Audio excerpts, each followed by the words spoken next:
You come to the end of your week, the structure is fulfilled.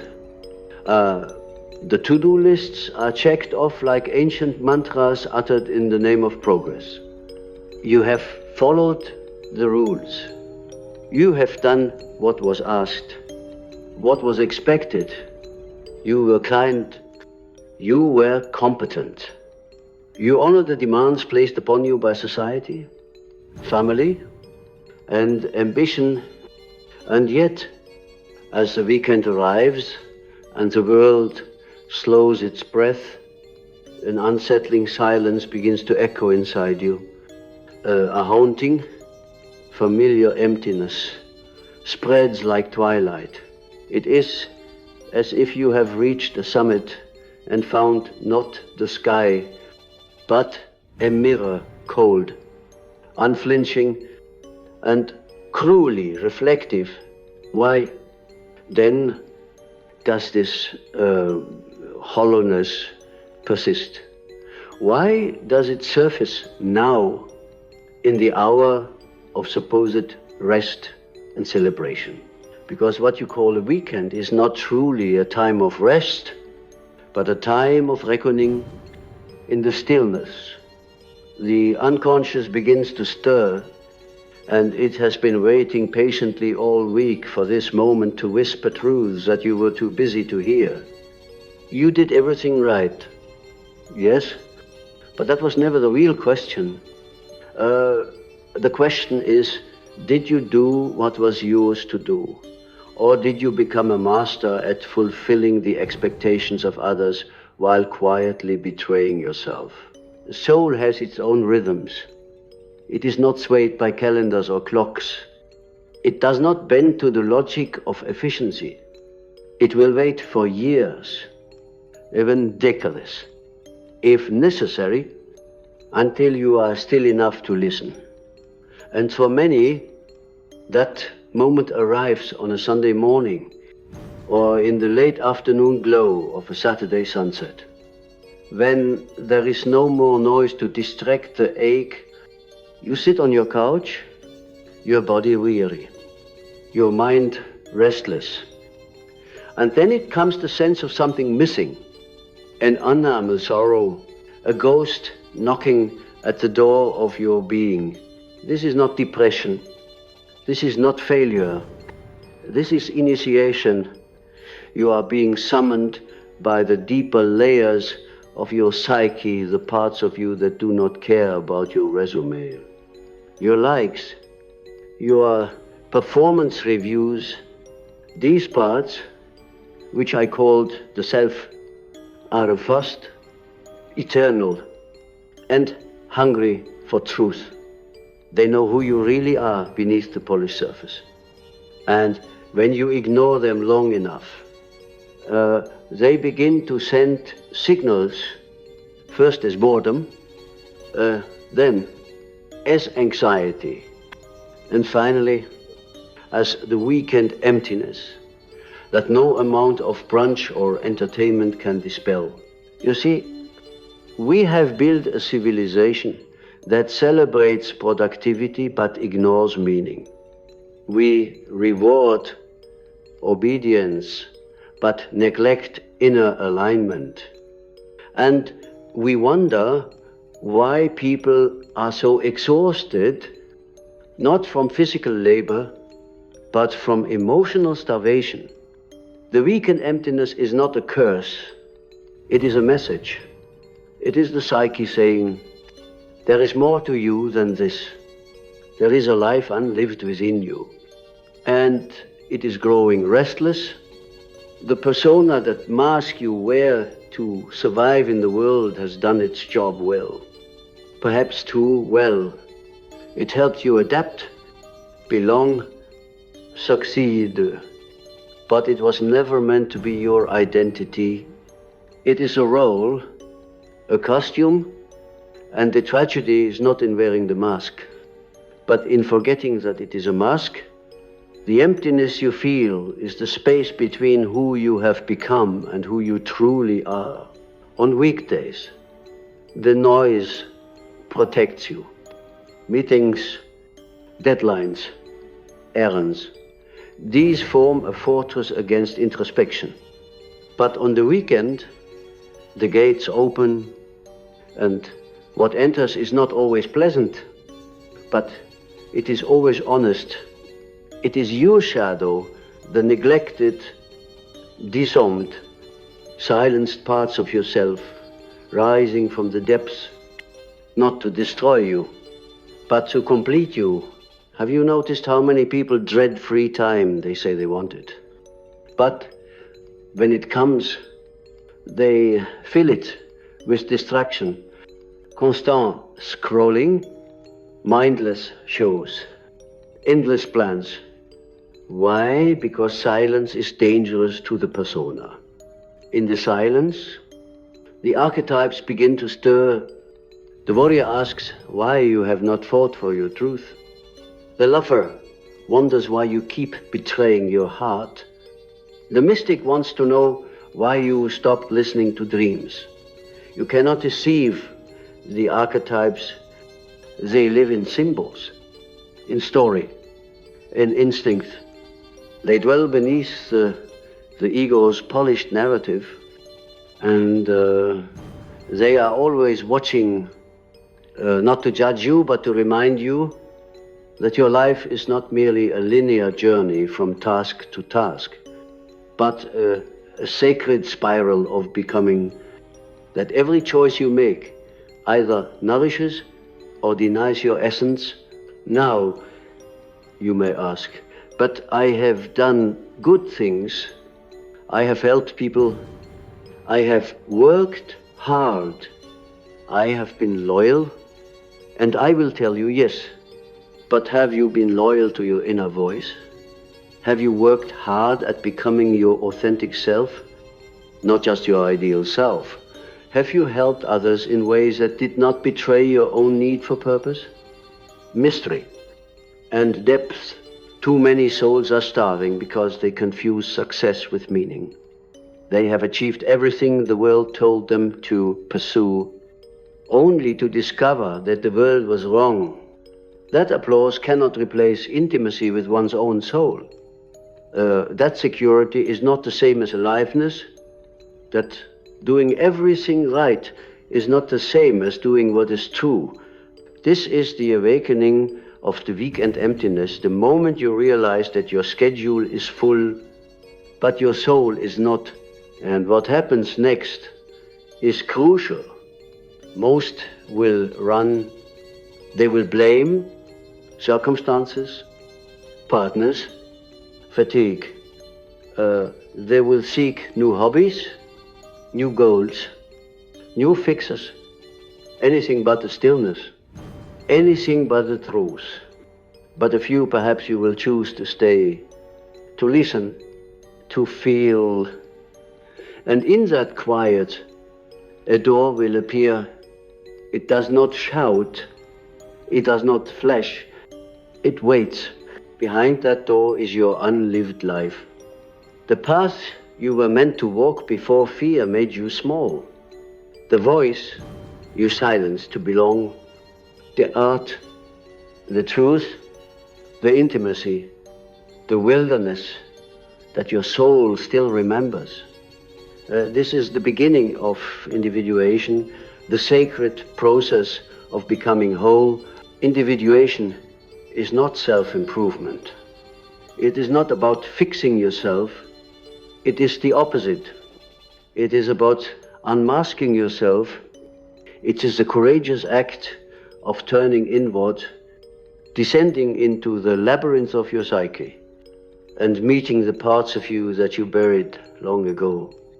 It is meeting the child who once believed in magic, the outcast who never felt seen, the rebel who stopped speaking truth, and, yes, even the monster who holds your repressed rage and power. These are not enemies. These are exiles. And they hold keys to your wholeness. You will find that your weekend emptiness is not a void, but a womb. It is not the absence of life, it is a preparation for rebirth. but you must be willing to die first. To let the false self dissolve, to grieve the life you built on other people's dreams, to face the pain you postponed. Only then will something ancient awaken in you, something fierce, beautiful, and unbroken. You see, the soul does not want you to be comfortable. It wants you to be true. It will break your routines, unsettle your certainties, and disrupt your illusions, not to punish you, but to liberate you. The weekend is its hour, and the ache you feel is its invitation. The modern world has forgotten the rites of passage. We have birthdays, diplomas, and promotions, but we lack the deep inner initiations that once marked the transition from survival to soulhood. That is why so many of you feel like something is missing, because it is. You were meant to descend, to wrestle angels in the dark, to dance with shadows and emerge not as a citizen of society alone, but as a sovereign being. The psyche does not care how much money you make or how many followers you have. It cares whether you are aligned with the great myth of your existence.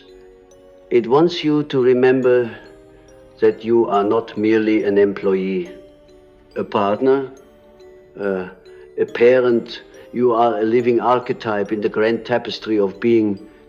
And your sorrow, your emptiness, your confusion, these are not signs of failure. They are signs of awakening. Let the weekend be your sanctuary, not your escape. Let it be the time when you remove the mask and ask yourself, what part of me has been silenced? What truth have I postponed? What dream have I abandoned for the illusion of safety? Do not seek immediate answers. The soul is not in a hurry. It speaks in dreams, in symbols, in moods and synchronicities. Pay attention. The book that calls to you, the memory that surfaces, the stranger who says something that pierces your illusion, these are messages, these are sacred breadcrumbs leading you back to yourself. And when you begin to follow them tentatively, awkwardly, courageously, you will feel a subtle shift. The emptiness will remain, but it will no longer terrify you. It will become a companion, a sacred space where the old self dies and the new self is born. You will realize that your loneliness was not a lack of people, but a lack of connection to your own depths. That your restlessness was not a failure of discipline, but a rebellion of the soul. You were not meant to merely function. You were meant to transform. You were not meant to merely function. You were meant to transform, and transformation, true. Archetypal transformation is not a cosmetic shift, not a change of scenery or a new habit layered atop the old skeleton. No, it is a collapse, a dissolution, a psychic death. That is why the weekend feels hollow, because somewhere deep inside, a funeral is occurring. The ego's fortress begins to crumble, not because it was evil, but because it was never designed to house the totality of your soul. There comes a moment when your very being revolts against the shallowness of the life you have inherited. And in this revolt, something terrifying happens.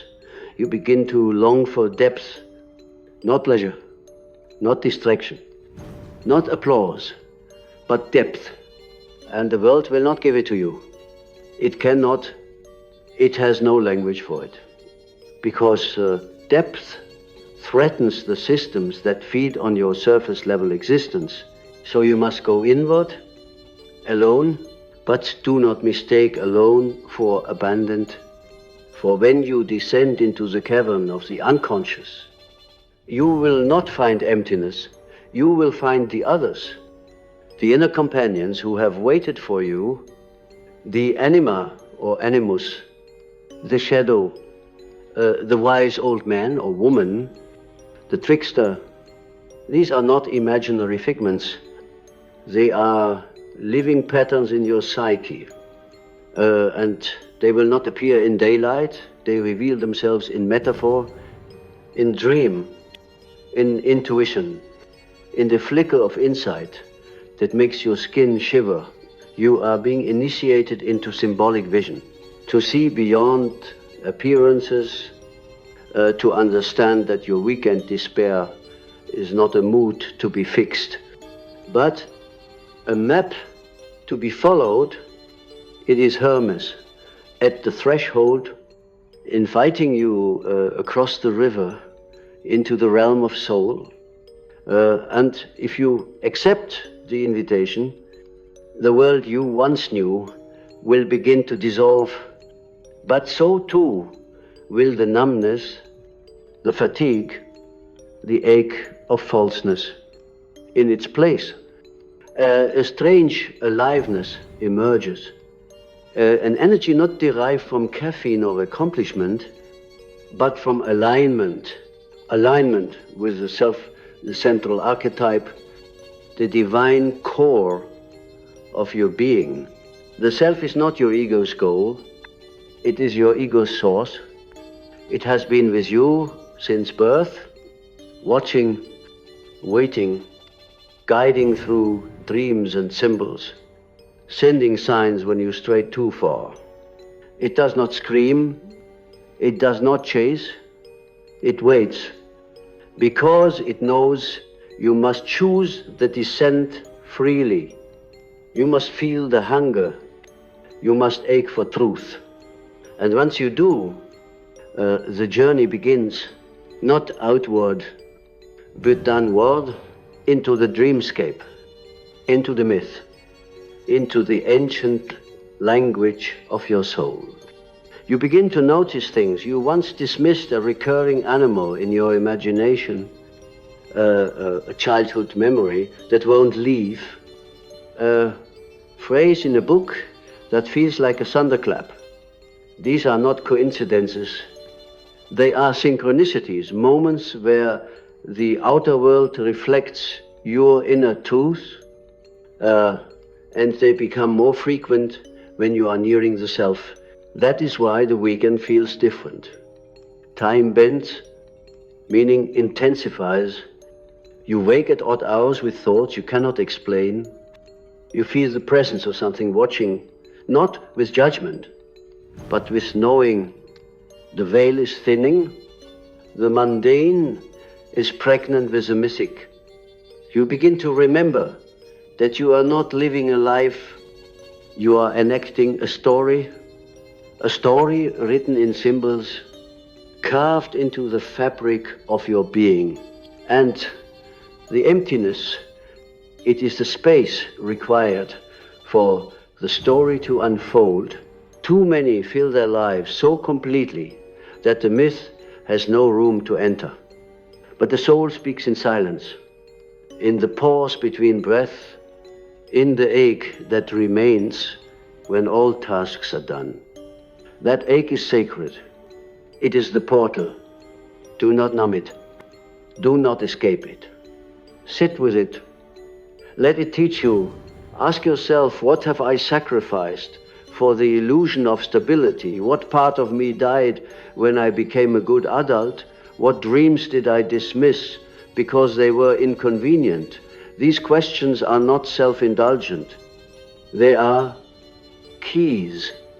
They open the door to the forgotten temple within you, and in that temple are the archetypes, the ancient gods, not as outer deities, but as inner forces, the hero who longs to venture into the unknown, the orphan who weeps for love, the seer who knows things the world has forgotten.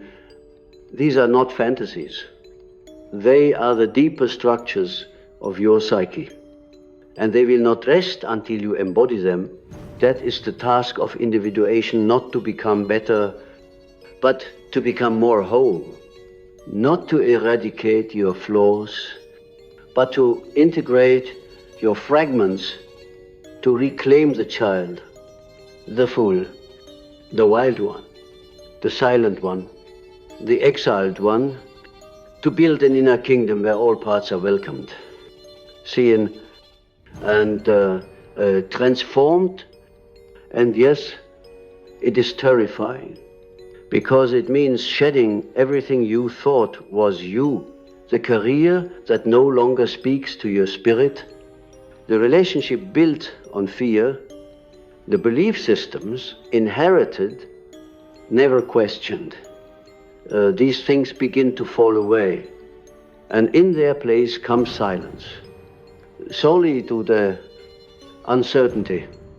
This is the desert of the soul, and it is necessary, for only in the emptiness can something truly new be born. This is the meaning of your weekend suffering. It is not failure, it is prophecy. It is the soul refusing to be forgotten. It is the sacred longing for reunion with the self. And if you can endure the discomfort, if you can resist the urge to run, you will find something astonishing, a life that is yours, not a life built on expectation, not a life borrowed from culture or fear, but a life sculpted by the deeper wisdom within you, a life shaped by symbol, by intuition, by truth. You may not be able to explain it to others. That is the price of initiation. You will seem strange to those still asleep. You will no longer laugh at hollow jokes or find comfort in mediocrity, but you will be alive, and your eyes will shine with a different light, the light of someone who has descended and returned, someone who has met the dragon and eaten its fire, someone who has died to the false and been reborn to the real. That is the gift of the void. That is the meaning of the weekend awakening. It is not about fixing your mood. It is about listening to the call. The call is this: you were never meant to live a life of quiet perfection. You were meant to live a mythic life, a life of depth, of mystery, of soul. And if you choose that life, everything changes. And if you choose that life, everything changes. Not all at once, not in fireworks, but in symbols, in shifts, in the language of the deep. You begin to feel when something is off, not because of logic, but because of vibration.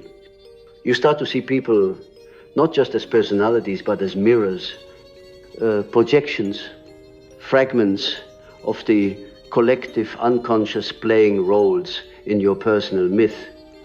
The friend who drains you may not be a villain, but an archetype of the wounded child, asking you to heal your own boundaries.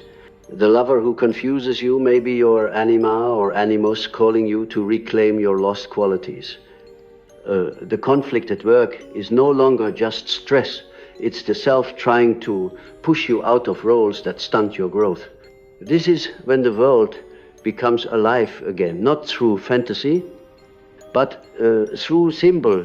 You are no longer imprisoned in the literal. You begin to see that what you called emptiness was simply the soul preparing the garden for real seeds. What you thought was boredom was actually spiritual detox. The silence, the ache, the restlessness. All of them were the Psyche's way of tearing down the false temple, so the true one could be built. And what is that temple? It is built not of stone, but of symbols.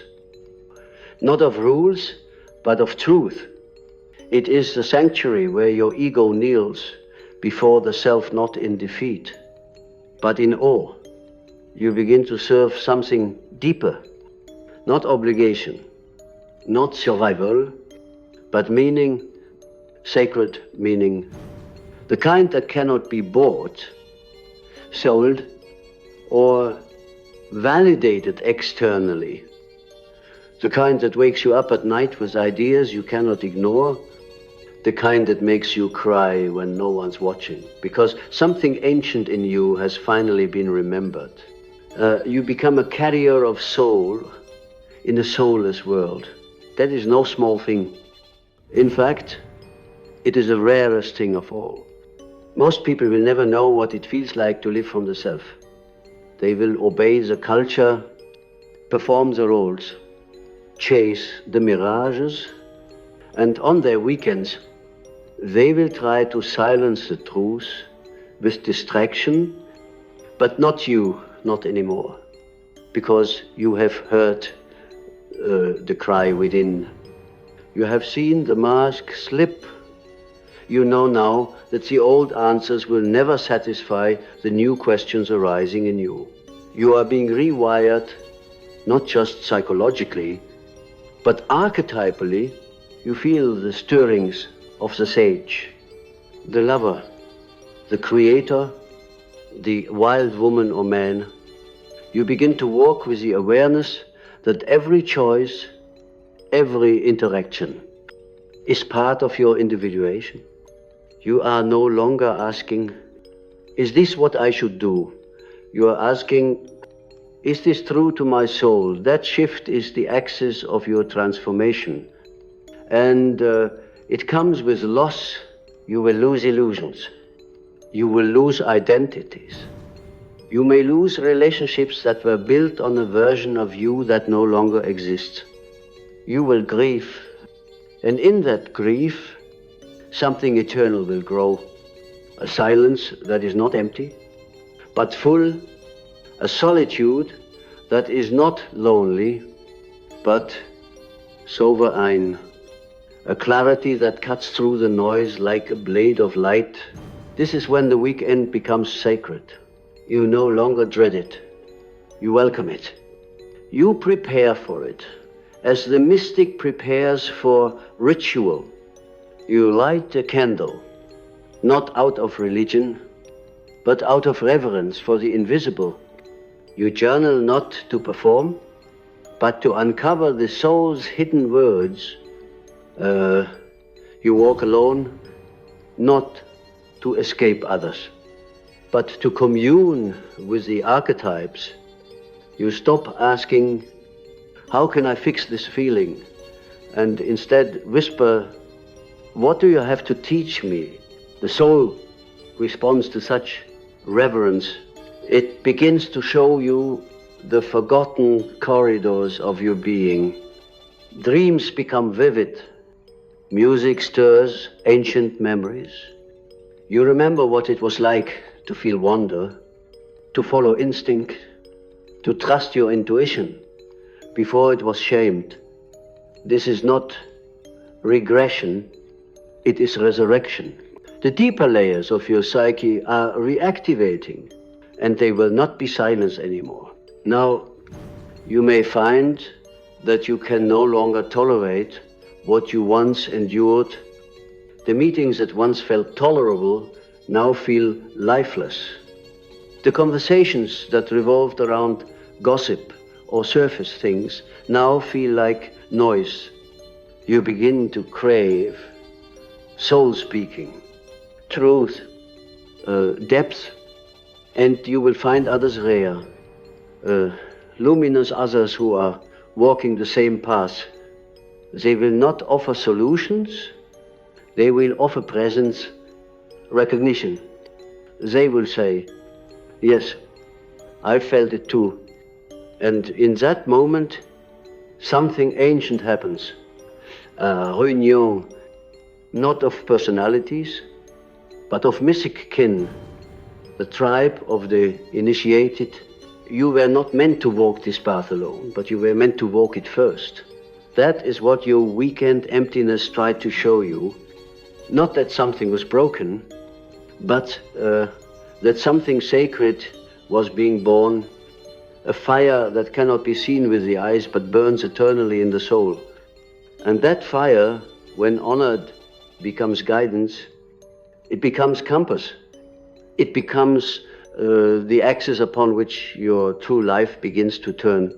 You may still go to work, you may still pay bills, raise children, do the things of the world, but something fundamental has changed. You no longer derive your identity from those things. You no longer use them to silence the inner cry, because now you know the cry was never a weakness. It was a call. The emptiness was never a problem. It was a portal, and you are now crossing its threshold. You are now crossing its threshold, and as you do, the terrain begins to shift. No longer are you looking for destinations. You are learning to trust the unfolding, to walk not by sight, but by symbol. The myth you carry is not written in any book. It rises from within you. The dream that kept returning, the one you dismissed as strange, was never just a dream. It was a prophecy, a psychic fingerprint of your inner journey. Every character in it, every image, every sensation is part of your initiation. You now begin to understand that the unconscious does not speak in words, it speaks in fire, in wolves, in staircases, in labyrinths and broken mirrors, and it always tells the truth. You are the dreamer, but you are also the dreamed. And the self, that great orchestrator of your wholeness, now begins to guide more openly. You find yourself making choices that confuse the ego but nourish the soul. You turn down opportunities that once seemed glittering because something in you knows this is not my path. You begin to say no to the things that betray your inner knowing, and in doing so, you say yes to a deeper rhythm. The soul does not care for status. It seeks congruence, wholeness, alignment. And then, almost imperceptibly, joy returns. Not the joy of success, not the manic thrill of dopamine-driven reward, but the quiet, reverent joy of being true, of walking a path that feels ancient, yet alive, of recognizing your own eyes in the eyes of strangers who speak the language of soul. You begin to laugh again, not to please, but because something in you is truly amused. You cry, not from despair, but from release. You meet a part of yourself you hadn't seen in decades. The artist, the wild child, the magician, the poet, and you embrace them. This is not a weekend ritual anymore. It is a way of being. You become a mystic in the marketplace, a priest of inner alignment, a rebel not for rebellion's sake, but because you have tasted something real, and the artificial can no longer feed you. And though you may still have moments of emptiness, you no longer fear them. You have learned their language. You know now that they come not to harm you, but to remind you that your soul is still alive. And oh, what a thing it is to be truly alive in a culture that worships numbing, to carry you wholeness not as a badge, but as a light. You become dangerous to the dead systems, not because you fight them, but because you no longer need them. You are no longer controlled by the outer structures, because your inner structure is whole. Do you feel that the stillness behind these words, that is the self breathing with you, that is the sacred center, the axis of your being returning to its throne? And in this return, the old gods awaken, not in the sky, but in your body. Your voice deepens not in tone, but in truth. Your gaze softens not in weakness, but in clarity. You begin to walk like one who belongs not to the world's noise, but to the world's soul. This is the end of the weekend awakening and the beginning of something more, a sacred life, a life of symbols, of soul, of sovereignty. You may still be surrounded by noise, but you are no longer ruled by it. You carry a still point within, a silence that speaks, a fire that burns not to consume, but to illuminate. You are becoming what the world forgot, a living myth. And in this myth, there are no straight lines, there are spirals, returns, deaths, and rebirths. You will forget, and you will remember again. That is the nature of transformation. But you will never again be the one who sleeps through their own soul. You have seen too much, you have felt too deeply, and now you know the emptiness was never your enemy, it was your midwife. So the next time you feel that familiar ache rising on a quiet Sunday afternoon, smile, welcome it, bow to it. It is not your failure, it is you becoming, and the self, it is waiting in that silence, not as a judge, but as your oldest, deepest friend, the one who has known you long before the world taught you to forget. Welcome home.